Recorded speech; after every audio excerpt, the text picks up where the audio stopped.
Hello everyone, welcome to my YouTube channel. इस video में हम हिमाचल प्रदेश की एक ऐसी खबर के ऊपर बात करने वाले हैं जो यहाँ के युवा वर्ग को और उन लोगों को पता होनी चाहिए जिनको लगता है कि हिमाचल प्रदेश में जो बजट की कमी के कारण ना नौकरियाँ हमें देखने को मिल रही हैं और ना ही विकास के कार्य हमें देखने को मिल रहे हैं। तो उन लोगों के लिए वीडियो है, वीडियो को अंत तक ज़रूर देखना। सबसे पहले मैं आपको बता दूं कि हिमाचल प्रदेश में जो मंत्री हैं, विधायक हैं, उनकी जो वेतन रहता है उसमें 24% वृद्धि हो चुकी है और जो भत्ते रहते हैं, अलग अलग भत्ते यहाँ पे होते हैं, उनमें भी यहाँ पे वृद्धि हुई है। उसके बारे में भी मैं आपको बताऊंगा, वीडियो को अंत तक ज़रूर देखना। ये आप देख सकते हो कि किस तरह से पहले वेतन था और अब कितना वेतन हो चुका है, ये चीज़ यहाँ पे मेंशन है। मुख्यमंत्री, विधायक हो गया, ये आप देख सकते हो।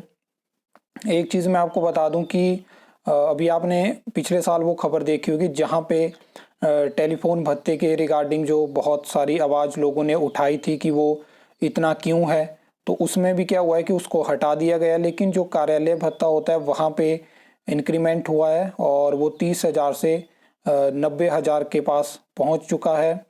अब यहाँ पे उस मतलब सोच के ऊपर मैं बात कर लेता हूँ जहाँ पे क्या होता है कि मैं यहाँ पे किसी एक पार्टी की सोच की बात नहीं करूँगा। मैं दोनों पार्टियां जो हिमाचल में है, बीजेपी कांग्रेस हो गया, क्या है कि जब भी नौकरी की बात होती है, रेगुलर नौकरी की मैं ये बात करना चाहता हूँ, तो लगातार पिछले 2 सालों से बताया जा रहा है कि हिमाचल प्रदेश की आर्थिक स्थिति सही नहीं है।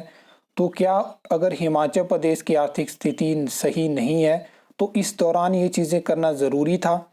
अब यहाँ पे मैं आपको बताऊंगा कि जब ये चीज़ें ये चीज़ें हुई, मतलब अब सबको पता है कि अगले दिन जब ये अखबार में खबर छपेगी, लोगों का रिएक्शन क्या क्या होगा वो सब लोग पहले, ये मंत्री जो विधायक हो गया, पहले जानते हैं। तो इसको टैकल करने के लिए मैंने देखा कि मुख्यमंत्री हो गया, मंत्री हो गया, विधायक हो गया, उनकी तरफ से अलग अलग बयान दिए गए जिसमें कि बोला गया कि महंगाई हो चुकी है।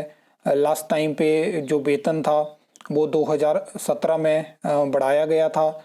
इसमें बहुत सारी चीज़ें बताई गई अलग अलग विधायकों के द्वारा भी। लेकिन मैं आप लोगों से यही पूछना चाहता हूँ कि क्या हिमाचल प्रदेश का युवा वर्ग है उसके बारे में आपने सोचा? क्या आपने उनके बारे में भी इतना सोचा कि जब आप रेगुलर नौकरियां ख़त्म करके उनको आउटसोर्स नौकरियों में नौकरियां निकाल रहे हैं, तो क्या 10-12 हज़ार रुपये में क्या उनका गुजारा हो सकता है? क्योंकि मैंने देखा कुछ विधायकों द्वारा बताया गया कि पहले जब हम पहली बार इलेक्शन जीते तो इतनी थी, फिर उसके बाद इतने सालों बाद बढ़ी, ये हुआ वो हुआ। तो क्या आपने उन युवा वर्ग के बारे में सोचा? क्या आपने उनके बारे में कभी ये जानने की कोशिश करी कि जब वो आउटसोर्स पे लगते हैं उनको 6-6 महीने सैलरी नहीं मिलती है, उनको मतलब जॉब का भी उनको कोई अता पता नहीं है कि कब उनको बाहर कर दिया जाएगा?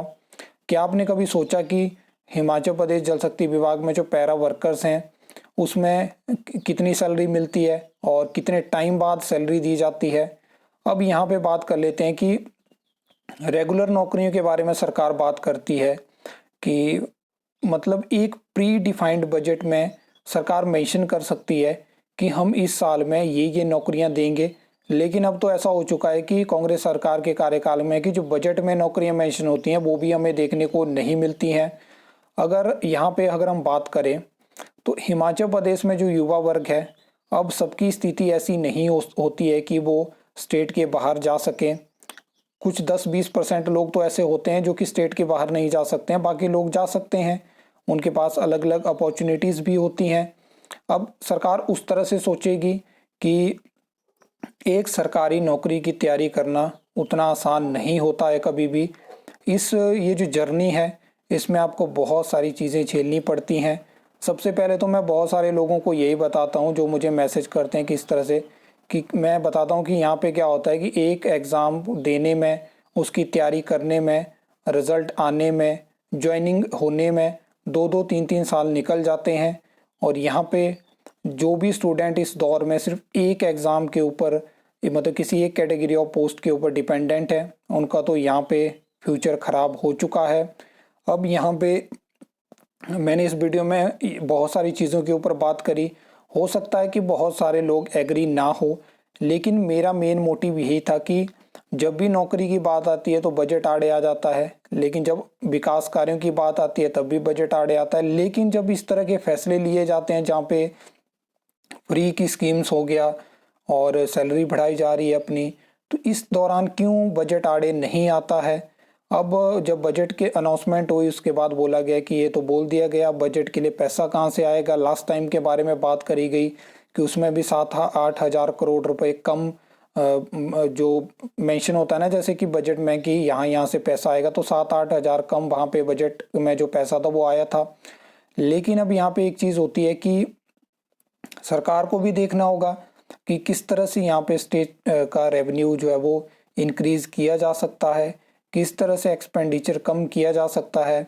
और यहाँ पे अब देखते हैं कि उस हिसाब से स्थिति आगे क्या रहती है। अब यहाँ पे फैसले भी नहीं लिए जाते उस हिसाब से, जब लोग कह रहे हैं कि आप हमसे जो पानी का बिल होता है वो लीजिए, क्योंकि जब यूज़ इंसान कर रहा है, क्या होता है कि इस तरह की चीज़ें क्यों, जब जैसे मान लो आपकी बिजली का बिल आपको देने पड़ता है तो उसमें क्या होता है कि यार बिजली के बिना अब आप सोच के चलो कि बिजली नहीं होगी घर पे तो आप क्या कर सकते हो, आप उसके लिए पे कर सकते हो जितना आप यूज़ कर रहे हो। लेकिन आपने क्या किया कि मतलब ये राजनीतिक फायदे के लिए आपने बिजली को फ्री किया। बीजेपी सरकार ने भी, कांग्रेस सरकार ने भी उसी को आगे बढ़ावा दिया उस फैसले को। तो उससे क्या हुआ कि अब आप हालात देख लो, आज की बिजली बोर्ड में ना भर्तियां हो पा रही हैं, ना वहाँ पे स्टाफ है। जाके वहाँ पे किसी एम्प्लॉय से पूछो कि क्या वहाँ पे स्टाफ है, क्या वहाँ पे चीज़ें हो रही हैं, वो सब जानते हैं, लेकिन चीज़ें आउट नहीं हो पाती हैं क्योंकि जो बोर्ड में जो अधिकारी हैं, कर्मचारी हैं, मतलब आपको पता ही है कि यहाँ पे डर बना रहता है कि हम किस तरह की स्टेटमेंट दे देंगे, उसको किस तरह से देखा जाएगा, उसको न्यूज़ में किस तरह से चलाया जाएगा। तो ये स्थिति अब बन चुकी है। और इसके अलावा आपको क्या लगता है और आप इस खबर को किस तरह से देखते हो? क्या आपको लगता है कि इस तरह का फैसला लिया जाना चाहिए था? क्योंकि हमारे वीडियो से पहले और अखबारों में खबरों छपने से पहले तक की ये चीज़ें अगर आप देखोगे तो पहले से ये सब जानते थे कि जब इस तरह की खबर बाहर आएगी, और लोगों का रिएक्शन ये ऑलरेडी जानते थे। तो ये बहुत सारी चीज़ें ऐसी होती हैं। आई होप आपको ये वीडियो अच्छी लगी होगी, इन्फॉर्मेटिव लगी होगी। तो वीडियो को लाइक, कमेंट, शेयर कर सकते हो। चैनल को सब्सक्राइब कर सकते हो फर्दर न्यू अपडेट्स के लिए।